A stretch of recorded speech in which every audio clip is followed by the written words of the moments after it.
Hey Sven Squad, how you doing? Today we're taking a look at 10 hidden secrets and Easter eggs that you might have missed out on. This will span the entire trilogy, and if you guys like it, I'll consider making more of these in the future. I've got lots of Mass Effect videos on my channel, so if you're interested in tips, guides, or lore, go check out the channel after this video.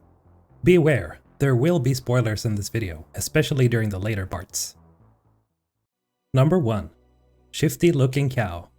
If you're still playing through Mass Effect 1, or if you want to revisit your save file, remember to take a tour over to the planet Ontarom. You can find this planet in the Kepler-Verge cluster in the Newton system. Upon landing, you drive to the southwest corner of the map. After driving around some green hills, you will spot a herd of space cows grazing about. One of these cows will have an interact prompt and a name, specifically called Shifty looking cow. If you approach it, it will notice you and stand still. However, as soon as you turn your back on it, it will follow you. Stand still and look away for a few moments and you'll see that it has approached you, just like the angels in Doctor Who. It will stop in its tracks as soon as you turn around.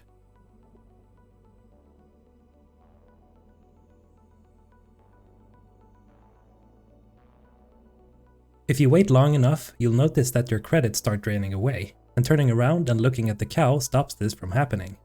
It's literally pickpocketing your money. Stop right there, criminal scum! Hostile contact! I have no idea who came up with this idea and if it relates to some other works of fiction. If you know, be sure to let me know in the comments. It's pretty hilarious though. Number 2. The Rachni Song. Did you know that you can visit Earth in Mass Effect? Well, kind of. You can visit our dear beloved home from orbit, but the closest place you can actually land on is the moon, which is nowadays called Luna in the year of Mass Effect. After you've landed, head towards the Alliance training grounds. You can find it on the minimap. Once you've started approaching this ridge, drive up a bit and try standing still for a moment. Soon enough, you'll start hearing haunting sounds echoing throughout the landscape.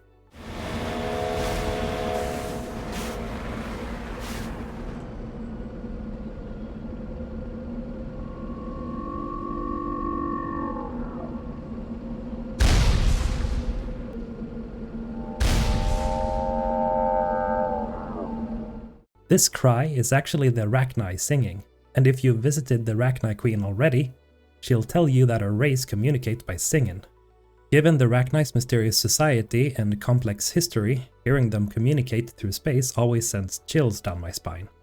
The Rachni song isn't the only Easter egg on the moon, however, which leads us to number 3. Proto-Edi. At some point, Admiral Hackett calls you in for a mission. A rogue VI has started wreaking havoc on the moon and he needs you to take care of it. When you go to enter the Alliance training ground, you need to destroy several different servers or computers in order to shut down the VI. You learn in Mass Effect 3 that this VI was in fact the first iteration of Edi, the AI that Cerberus created and installed aboard the Normandy SR2 in Mass Effect 2, and your teammate in Mass Effect 3. Smart enough to signal for help, but it won't be talking philosophy anytime soon. You'd be surprised, Doctor. Once we combine it with the pieces we recovered from the Citadel. I'm still concerned about that. This rogue VI wiped out every soldier on Luna. Combining it with Reap Attack, well... That's what the shackles are for. The enhanced defense intelligence will be completely under control. You were that rogue VI on Luna? Yes, Guess we didn't exactly get off on the right foot. it was difficult. Gaining awareness while under attack was confusing. I am pleased that my relationship with organics has become more cooperative. Number 4. Elevator conversations return. So in Mass Effect 2, you will have the opportunity to return to the Citadel for some business or some straight up shopping. Since the squad roster in Mass Effect 2 is so large, many people may have missed out on this one and chosen different squad mates. If you bring Tali and Garrus with you for a visit, you may suddenly trigger a conversation right out of the blue, where Garrus reminisces about the good old times. You know, back when elevator loading screens were a thing. You ever miss those talks we had on the elevators? No. Come on, remember how we'd all ask you about life on the flotilla? It was an opportunity to share. This conversation is over. Tell me again about your immune system. I have a shotgun. Maybe we'll talk later. I myself love events like this because it shows that BioWare can poke fun at themselves every once in a while, considering how awful the loading times were. Number 5. Probing. Now this one is probably one of the most known Easter eggs in Mass Effect, and probably the funniest too, if you've got 5-year-old humor like me. In Mass Effect 2, BioWare introduced a planet scanner system where you can scan for materials from orbit. After finding a suitable spot for materials, you can send a probe to collect the materials. BioWare, having a great sense of humor as always, pounced on the chance to include this Easter egg. In order to find this Easter egg, go to your galaxy map, then travel to the Sol system in the local cluster. Now fly over to the 7th planet in our solar system. Yes, Uranus. Scan for some material and send a probe in. You'll trigger these voice lines by Edi. Really, Commander? Probing Uranus. She has 2 voice lines, but she won't repeat them unless you leave the system and revisit, whereupon Edi will again question the motivations of her commander. Number 6. Legion dances. Now who doesn't love Legion? For all of you who don't know, Legion is a team member that you can get after a certain mission in Mass Effect 2, whereupon you have to activate him in order for this to happen.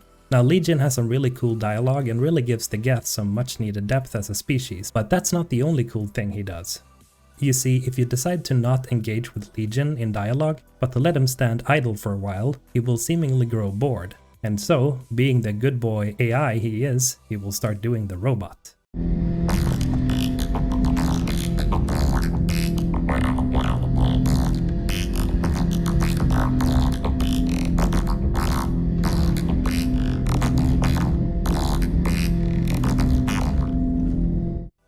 Number 7.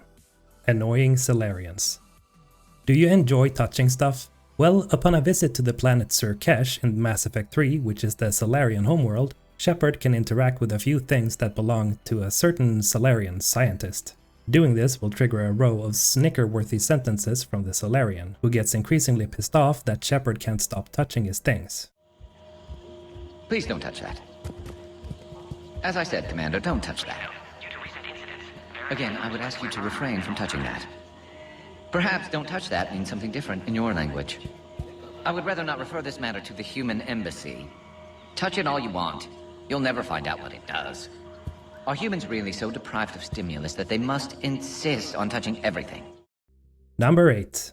Garrus and Tali. Alright, so Garrus is your best buddy and Tali is your mascot, but you haven't decided to romance either of them. Maybe you were preoccupied with our lovely blue Liara, or why not some Kaidan? Or perhaps you were busy going to town with Miranda. Anyway, if Garrus and Tali weren't on your romancing menu, this may lead to some sexual tension between the two. Yes, there are actual scenes and conversations that take place between the two, and I honestly love it. They're an even better couple together than with Shepard. Tali even seems to get jealous at one point. Good to have you back, Tali. And maybe with another Dextro aboard, they'll get better Turian food. As long as it's sterilized. Dr. Michelle did get me some Dextro Amino chocolate. You're welcome to it once we're back. She got you Turian chocolate? She said she saw it and thought of me. Why? Oh, nothing. It makes sense that these two would get it together though, as they've been squad mates ever since the first Mass Effect. Number 9. Jack, Legion, and Morinth return as enemies. Now these ones go under the same category and is something that a surprisingly large amount of people don't know about. If you didn't do the Grissom Academy mission for Jack in Mass Effect 2, handed over Legion to Cerberus, and if you picked Morinth over Samara, and then let Morinth die during the suicide mission, they can all come back as somewhat unique enemies. Jack can come back as a Cerberus Phantom, specifically during the Cerberus headquarters mission. Your squad notices that it's Jack because of her classic taunts. More Cerberus forces en route. Guess we're getting close. I will destroy you! Cerberus Phantoms incoming! Is that all you got? It wasn't her. Not anymore. Legion can also come back during the same mission and appears as Legion Assassin.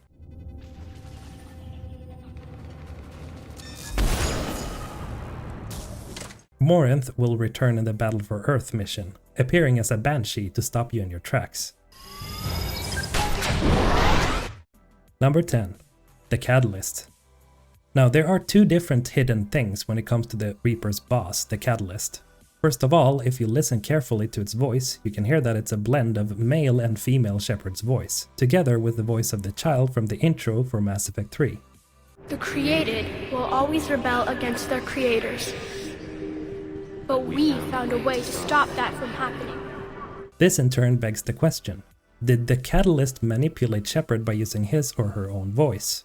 Or was it just its own way of creating an avatar for communication? Or was it all in Shepard's head?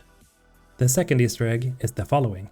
If you decide not to agree to anything the Catalyst says, and you decide to shoot it, this will instantly trigger the refuse ending, where Shepard denies the choices given by the Catalyst. This means that the cycle continues. The Reapers reap the galaxy, and Shepard fails in stopping them. So, be careful as to not accidentally pull the trigger, even in anger, as this basically gives you the worst ending. So be it. The cycle continues.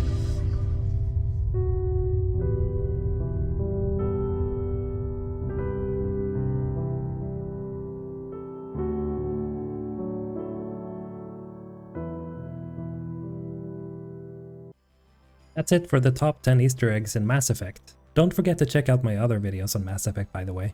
And as always, have a great day, Ensign Squad. MrHulthen signing out.